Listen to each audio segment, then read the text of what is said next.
What if the only thing holding you back, was a thought? A person who thinks all the time has nothing to think about except thoughts. You've probably heard a version of that before. But if you're someone who overthinks, replays conversations, imagines scenarios that never happen, or lies awake wondering what if, then this isn't just a quote. It's your life. We've been trained to think so much, we mistake it for action. We believe if we analyze enough, we'll avoid pain. But often, the opposite happens.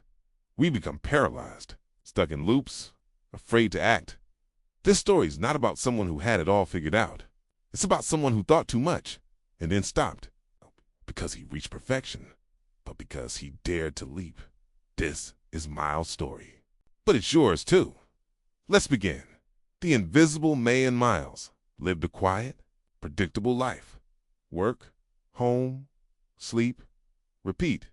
He wasn't miserable, but he wasn't alive either. Days blended, moments faded.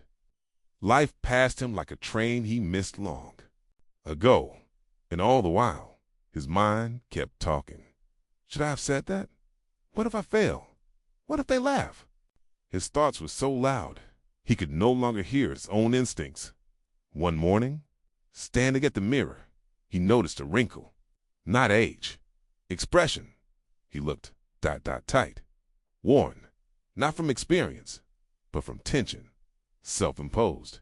He didn't feel alive. He felt tired. But in that stillness, something else stirred. A pull, not a voice. A pull, enough. He didn't know what to do. But he knew one thing. He had to move. The first 𝐓𝐴𝐵 change didn't arrive like a movie montage. It started small. A cold shower. A 6 a.m. walk. A book instead of a screen. He failed. Missed days. Slept in. Screamed internally. But something had shifted. He no longer demanded applause. He sought proof in the mirror. And the mirror began to clap. The lie of the PST, we are taught. To carry the past like a badge or a scar. But Miles realized something devastatingly simple. The past was gone. Whatever had happened, the heartbreak, the failure, the loss, it no longer existed. It lived only in thought. Only in replay. He could stop pressing play. He wrote one sentence in his journal. I am not my memories.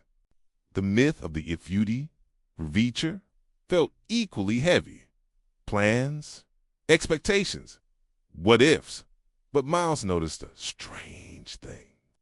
Every time he projected into the future, he felt tension in his chest, a squeeze, a pressure. So he experimented.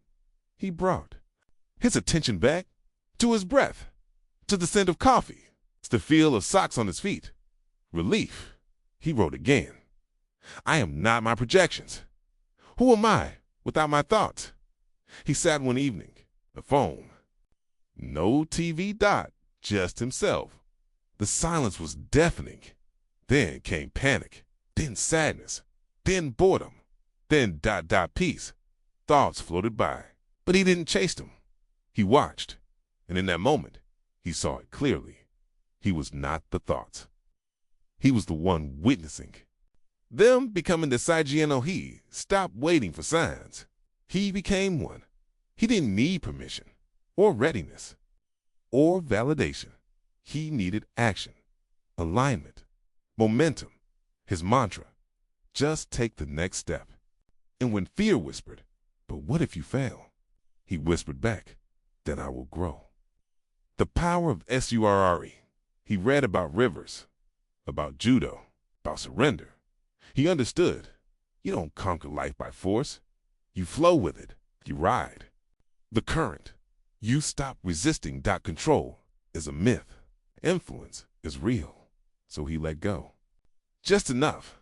And somehow life met him halfway. Discipline and SDLL nieces he disciplined his mind. No, not with force, with focus. He learned to return again and again. To now, to breath, to presence, and his life, which at once felt chaotic, began to feel ordered. Not perfect, but present, he wrote.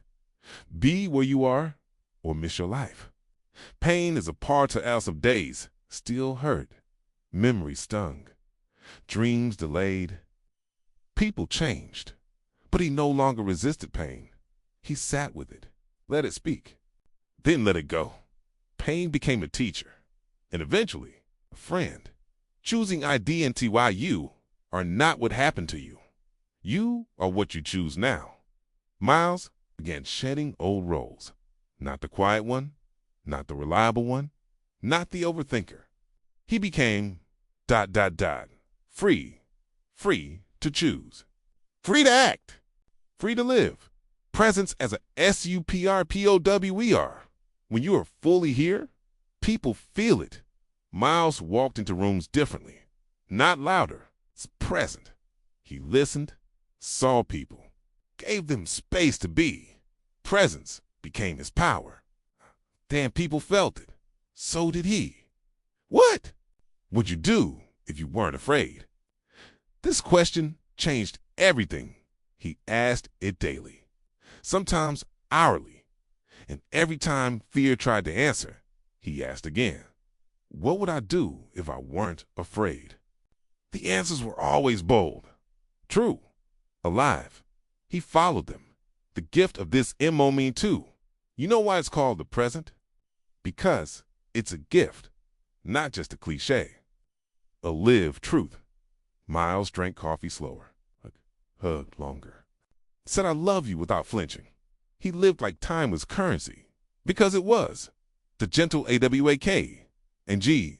There was no big aha, double quotes, just gentle shifts. More smiles, more tears, more REALNES. And slowly, without trying, Miles became ... whole. Not perfect, but whole. You're to your end. This isn't just his story. It's yours. If you're reading this, something inside you is waking up. Don't ignore it. Don't wait. You are not your thoughts, not your past, not your fears. You are awareness, possibility, presence. You are life itself, and your time is now. So, what would you do if you weren't afraid? Do that again and again, because the world is waiting for someone just like you, someone brave enough to leap. If this story made you feel something, share it, post it, quote it, print it. Give it to a friend who's stuck in thought. More importantly, live it. Speak your truth. Take your next step, even if your voice shakes, because someone out there is waiting to be inspired by you, and your leap of faith might just be their beginning.